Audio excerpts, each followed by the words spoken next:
for it. I mean, there are so many examples of people thinking you can just be delusional and make it all okay.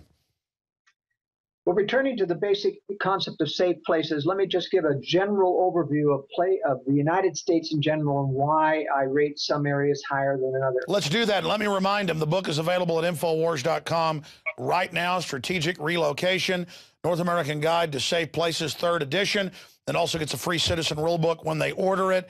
Again, folks, I have made preparations myself. This is real. The threats run from bad to worse. You need to get prepared. Ants get prepared for the winter. We've been taught that we shouldn't get prepared.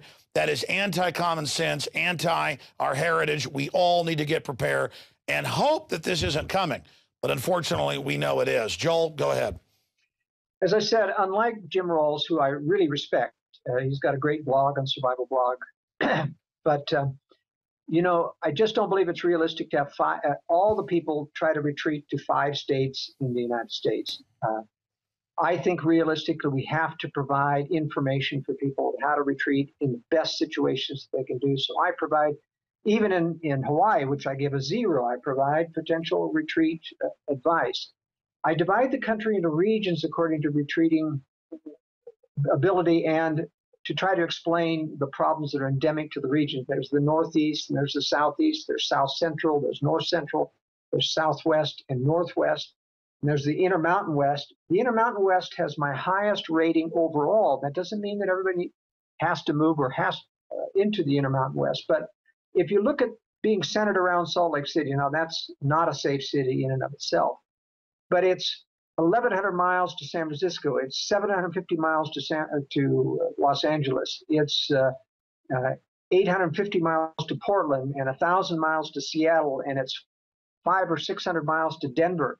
And in between this trackless distance is 600 or 700 miles of wasteland, of desert that simply cannot be crossed by refugees who are fleeing out of the major cities when they fall apart. That's why that area gets the highest rating, just because it has this buffer zone of natural terrain, making it very difficult for people to get there.